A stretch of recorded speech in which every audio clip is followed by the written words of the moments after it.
नमस्कार दोस्तों, स्वागत है आपका आज के एक और नई वीडियो में। हम शुरू कर रहे हैं अध्याय 7 निर्देशांक ज्यामिति। सबसे पहले जानते हैं कि निर्देशांक ज्यामिति क्या होती है। तो आप सभी ये जानती है कि एक होती है रेखागणित और एक क्या होती है बीजगणित। बीजगणित इन दोनों में क्या फर्क है? रेखागणित में हम आकृतियों रेखाओं के बारे में अध्ययन करते हैं, बीजगणित के अंदर अपन बीजीय समीकरणों के बारे में अध्ययन करते हैं। जब इन दोनों को मिला दिया जाता है या फिर इन दोनों का मिश्रण कर दिया जाता है तो एक नई प्रश्नावली बनती है, वो अपनी क्या है? निर्देशांक ज्यामिति। तो आई होप ये आपको क्लियर हुआ होगा कि निर्देशांक ज्यामिति क्या है। तो ये इन दोनों का क्या है? मिश्रण है, इसका और इसका। रेखागणित और बीजगणित को जब मिला दिया जाता है तो निर्देशांक ज्यामिति अपना नया एक चैप्टर बन जाता है। तो इसके अंदर क्या है दोस्तों, जो बेसिक सी बातें वो ध्यान करने लायक, वो मैं आपको बता देता हूं। सबसे पहले हम सब ये जानते हैं कि कोई भी एक धरातल पर दो लंबवत रेखाएं अगर खींचते हैं तो ये 4 भागों में डिवाइड होती है। इसको हम क्या कहते हैं? एक्स अक्ष, इसको कहते हैं एक्स डैश। ये सब मैं आपको क्लियर करने वाला हूं। ये अगर वाई है तो ये क्या हो जाएगा? Y dash. इस एक्स को हम क्या कहते हैं? भुज। और इस वाई को क्या कहते हैं हम? कोटि। ये चीज ध्यान रखना। इसको अगर निरूपित करेंगे तो ये एक मूल बिंदु मान लेते हैं अपन, जिसके निर्देशांक क्या है? 0 है। तो यहां से अगर स्टार्ट करेंगे तो अगर ये भुज की तरफ जाते हैं तो इस तरफ अगर जाएंगे, मतलब आरएचएस राइट हैंड की तरफ, तो एक इसमें मान आएंगे इसके प्लस में। और अगर इसके एलएचएस में जाएंगे, मतलब लेफ्ट हैंड की साइड, तो एक इसमें मान आएंगे इसके नेगेटिव में। इसी तरह अगर कोटि की तरफ ऊपर बढ़ते अपन तो यहां क्या आएंगे? प्लस में मान। और यहां अगर नीचे की तरफ बढ़ते तो यहां क्या आएंगे? माइनस में मान। तो अगर इस वाले कोष्टक की अगर बात करते हैं, ये हमेशा ध्यान रखना है कि कभी भी कोई बिंदु के निर्देशांक होते हैं, मान लेते बिंदु P के निर्देशांक, तो हमेशा भुज क्या रहेगा? आगे, और कोटि कहां रहेगी? पीछे। एक तरह से भुज के निर्देशांक होंगे आगे और कोटि के निर्देशांक क्या होंगे? पीछे। तो अगर इस वाले कोष्टक की बात करते हैं तो भुज तो क्या है? प्लस, और कोटि भी क्या है? प्लस। इसका मतलब जो प्लस प्लस वाले निर्देशांक है वो कौन से कोष्टक में आएंगे? पहले में। और इसको हम चतुर्थांश कहते हैं। तो ये क्या हो गया? फर्स्ट चतुर्थांश, या फिर इसको क्वाड्रेंट भी कहते हैं, चतुर्थांश। और ये हो गया सेकंड चतुर्थांश। इसी तरह ये हो गया थर्ड, और ये हो गया फोर्थ। ये इस तरह से घूमता है। इसकी अगर बात करेंगे तो इसके अंदर क्या है? भुज माइनस, और ये किसका है? प्लस का।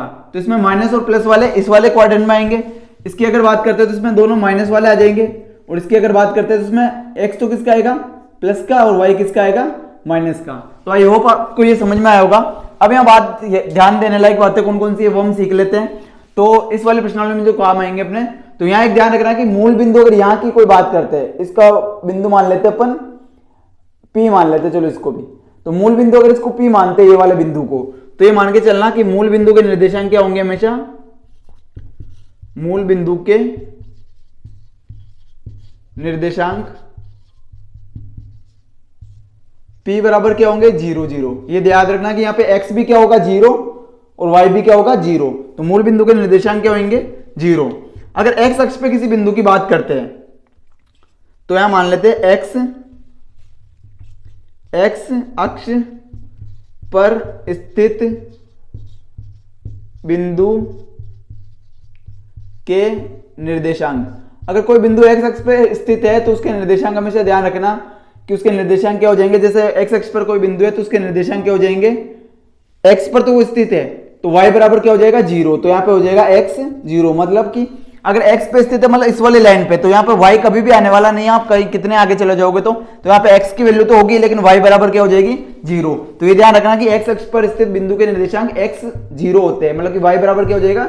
0। इसी तरह y अक्ष पर स्थित बिंदु के निर्देशांक, y की अगर बात करते हो तो y जब ऊपर चलेंगे तो x कभी नहीं आने वाला। तो x बराबर क्या हो जाएगा? 0, और y का मान जो भी होगा 3 4 5 जो भी होगा वो आ जाएगा। तो ये बात हो गई। और एक ध्यान रखना, मूल बिंदु के निर्देशांक हो ही गए अपने, x अक्ष पर हो गया, y अक्ष पर हो गया।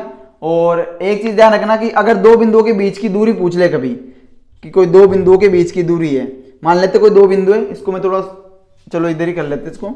मान लेते कोई दो बिंदु है A और B, ये एक रेखाखंड से जुड़े हुए, इसके निर्देशांक मान लेते हैं x1 और y1।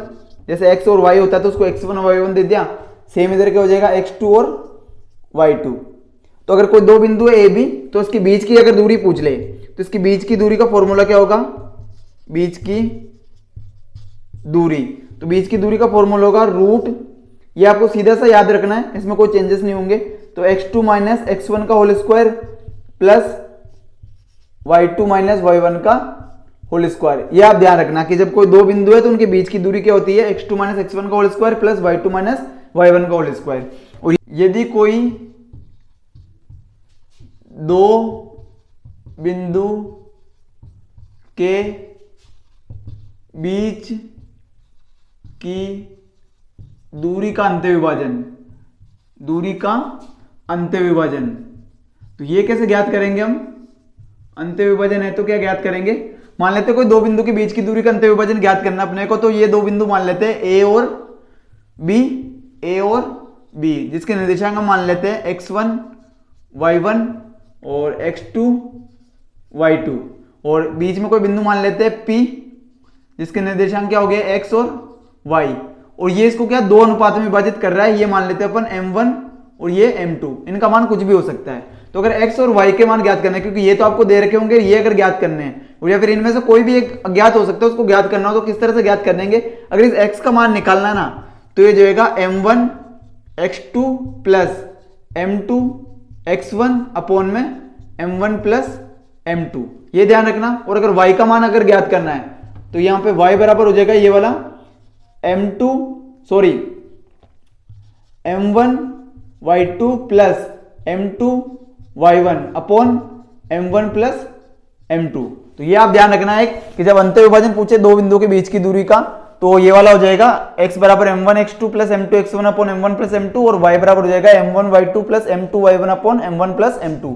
एक तो ये स्थिति हो गई। एक ये हो जाती है कि यदि कोई दो बिंदुओं के बीच की दूरी ज्ञात करनी है अपने को, जैसे मान लेते हैं a और b के बीच की दूरी, वो हो जाएगा ये x1 y1 और ये हो जाएगा x2 और y2, और ये कोई बिंदु P मान लेते हैं जो दोनों को क्या समान अनुपात में विभाजित करता है, मान लेते हैं कि 1:1 में विभाजित करता है। तो इसके बिंदु x और y के निर्देशांक कैसे ज्ञात करेंगे? तो x के निर्देशांक ज्ञात करने के लिए क्या हो जाएगा, x1 प्लस x2 अपॉन में 2, और y के अगर ज्ञात करेंगे तो ये जाएगा y1 प्लस y2 अपॉन में 2। तो इस तरह से अगर समान अनुपात में विभाजित है तो इस तरह से इसका मान ज्ञात कर लिया जाएगा। तो और एक लास्ट चीज बच रही है अपने कि यदि कोई त्रिभुज है जिसके निर्देशांक हम मान लेते हैं x1 y1 x2 y2 और लास्ट x3 और y3 है, और अगर त्रिभुज का क्षेत्रफल ज्ञात करना है, तो त्रिभुज का क्षेत्रफल ज्ञात करना अगर इसके व्यंजकों का, तो क्या हो जाएगा 1/2 कोष्टक x1 कोष्टक y2 माइनस y3 कोष्टक बंद plus x2 कोष्टक y3 minus y1 कोष्टक बंद plus x3 कोष्टक y1 minus y2 ये कोष्टक बंद, और ये हो जाएगा त्रिभुज का क्षेत्रफल। तो आई होप ये आपको समझ आया होगा, और इन्हीं सूत्रों की और इन्हीं बेसिक बातों को ध्यान रख के हम ये पूरी प्रश्नावली सोल्व करने वाले हैं। तो मिलते हैं नेक्स्ट वीडियो में।